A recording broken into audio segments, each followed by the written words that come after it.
ഈശോ മിശിഹായ്ക്ക് സ്തുതിയായിരിക്കട്ടെ.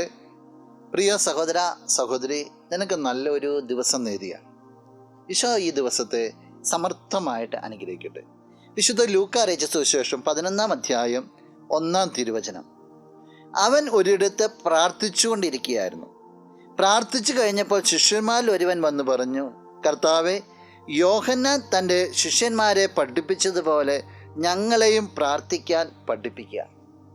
ഈശോയുടെ പ്രാർത്ഥനയെ നിരീക്ഷിച്ചുകൊണ്ടിരുന്ന ശിഷ്യന്മാർ അതിൽ ഒരുവൻ പറയുക, ഈശോയെ ഞങ്ങളെ കൊണ്ടൊന്ന് പ്രാർത്ഥിക്കാനായിട്ട് പഠിപ്പിക്കുക. ഈശോ അവിടെ ബ്യൂട്ടിഫുൾ പ്രാർത്ഥനയെ പഠിപ്പിക്കുക, സ്വർഗസ്ഥനായ ഞങ്ങളുടെ പിതാവേ എന്നുള്ളത്.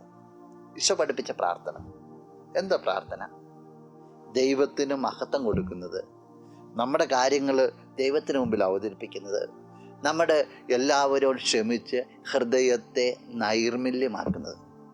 ചുരുക്കി പറഞ്ഞാൽ ഒരു ശിശുവിനെ പോലെ ദൈവത്തെ ആശ്രയിക്കണം.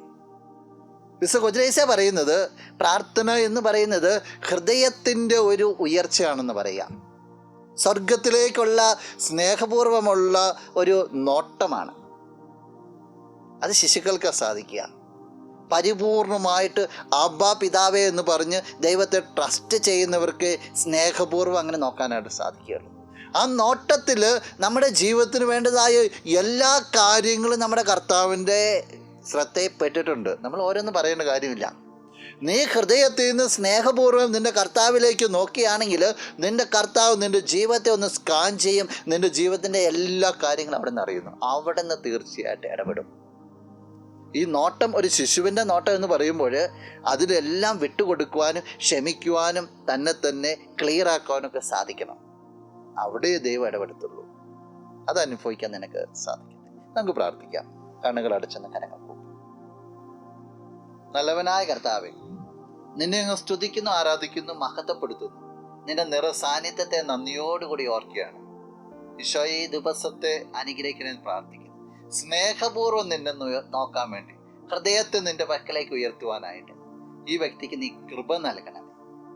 എല്ലാ തരത്തിലുള്ള സംരക്ഷണവും നൽകി ഈ വ്യക്തിയെയും ഈ വ്യക്തിയുടെ പ്രിയപ്പെട്ടവരെയും പൊതിഞ്ഞു പിടിക്കണം, ഇപ്പോഴും എപ്പോഴും എന്നേക്കും. ആമേൻ.